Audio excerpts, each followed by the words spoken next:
Good morning. So today we've got a fairly busy morning because we are taking Charlie out to his first time in an indoor arena.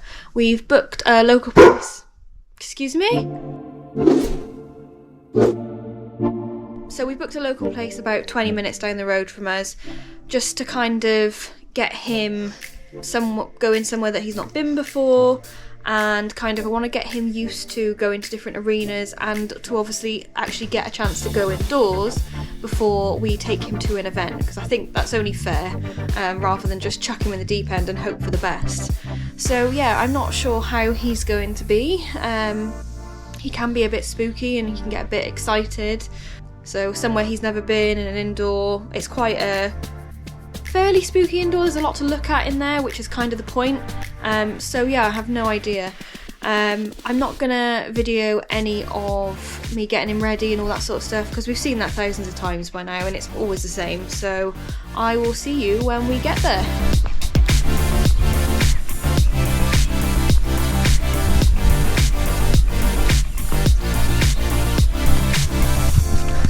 Hi.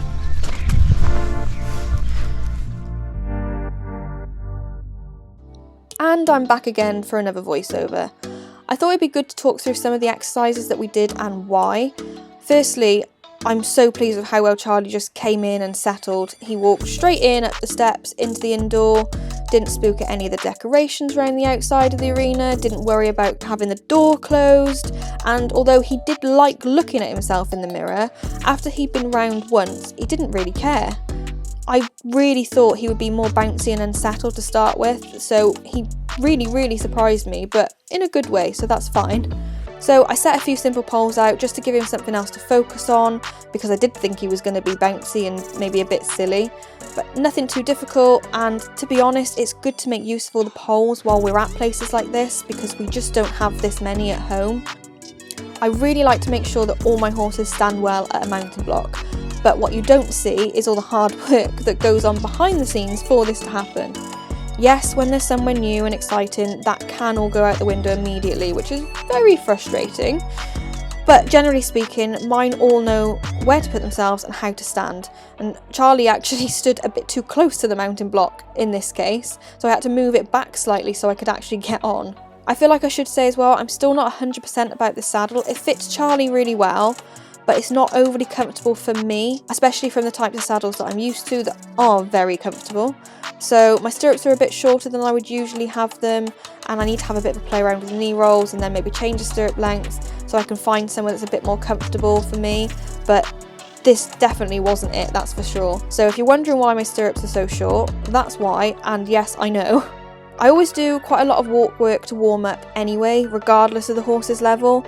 I use lots of lateral work, and obviously the more advanced they are, the more lateral exercises I can do, but I keep it all in walk to start, nice and slow and steady to really get the benefits of the exercises. It's a bit like doing yoga. All the slow stretching is really good for them. Obviously Charlie's still wobbly, as you can see. He misses steps sometimes, he's a bit tighter to the left, and his left hind leg doesn't swing through quite as easily as the other side, but that's okay. It's all stuff to work on and it'll get better the more we do. The lateral work really does help me feel what's going on though, as well as loosen him up over the session. I can feel he's much tighter to the left almost immediately, so I know we need to do some exercise to help loosen that side up. He also falls on the forehand quite a lot in these exercises, which just highlights how imbalanced he actually is. So I'm having to give lots of little half halts to kind of rebalance him and try and keep him off the forehand as much as possible. It did improve as we got into the session, but that's also why we stay slow and steady in both the walk and the trot, because too much speed and he'll end up more unbalanced, he'll fall on the forehand more and get even stronger in the hand. We do some simple leg yields, obviously far from perfect. There's too much bending going on sometimes, he falls through the shoulder sometimes. It's not 100% yet. We do some leg yields along the wall as well, and I really like this exercise where we leg yield along the wall to the inside, in this case the left, and then halfway we switch to leg yield to the right. Leg yielding along the wall is quite a good precursor for shoulder in, gets them used to moving sideways along the wall rather than away from it or towards it, but he's not quite supple enough yet for shoulder in, but we're getting there. His trot work started a little bit tight and inconsistent, which made me kind of ride the same way, to be honest. I just couldn't quite get comfy in the saddle, like I said earlier. But as he relaxed, he started to swing a bit better and use his back better, which then made him comfier to ride. You can see he's a little tight through his neck and shoulders to start with, not bending, but once he'd done a little bit more, you can see the improvement. Off camera we did some trot walk trot transitions, which is something I often do as part of a warm-up, especially with a horse that's a little bit behind the leg. Not that Charlie is, but it can also help to get him off the forehand a bit, which, like I said earlier, is quite a bad habit for him because of the way he's built.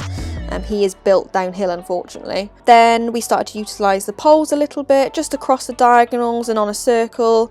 As you can see, it's nothing too complicated or fancy, but just enough to get him using his brain, and it actually got him stretching forward a little bit more as well, which for Charlie with such a short neck is really important. I don't want him kind of bunched up or leading with the underside of his neck braced, which he can do quite a lot if he's rushing or he's tense, or he might just be a bit unbalanced. So this exercise here, I overshot him a little bit coming down the centre line. It was completely my fault. I just didn't prepare him enough, especially going from his good rein to his stiff rein. He needs a little bit more information about which way to go, and I kind of needed to help him out and support him a little bit more. We did do it a bit better the other direction, but then it is easier for him to change bend back onto his good rein, so I'd expect that way to feel better. And you can just see that tightness to the left from time to time. He wants to look slightly to the outside and the quarters come ever so slightly to the inside of the track. So for now, I kind of just want to concentrate on keeping him straight on that rein when we're going large, and let the lateral work exercises help his suppleness over time. I did, however, do some serpentines to help a little bit with his suppleness on a turn in trot. You'll notice I don't do full-size serpentines at the moment, and that's because the slightly smaller loops or half circles can help with getting the bend and maintaining the bend, but try not to make them too small that he then falls in on the inside shoulder. It's quite a fine line, but when you get it, it's a really good exercise, and I do really like it. I liken it to kind of just like doodling around the arena, making lots of change of bend and lots of turns. You can see that going from his right rein to his left rein, so his good to his tight rein, is so much harder for him than left to right. It's much easier for him to establish the new bend and balance going onto his better rein than it is going onto his stiffer rein, if that makes sense. And of course we have a nice break.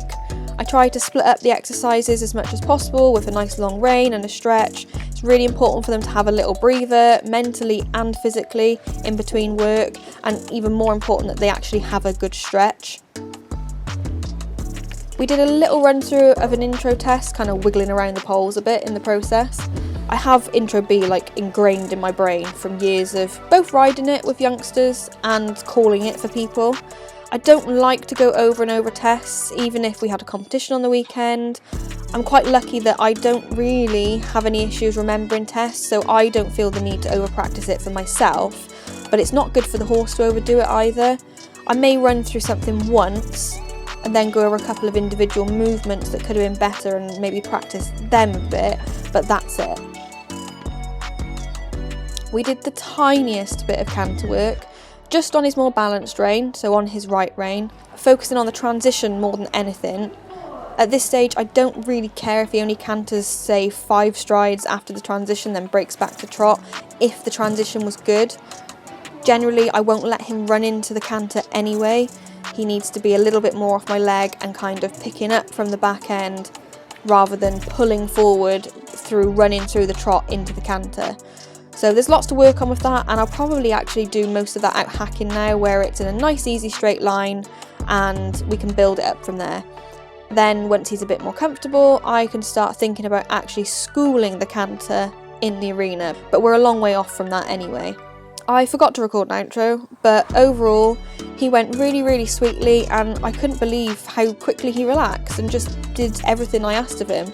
There's still loads to work on, but like I've said before, I'm in no rush with him, and we'll take every session as they come. We may go back a few steps, we may go forward a few. It's never as simple as just going up the ladder with horses.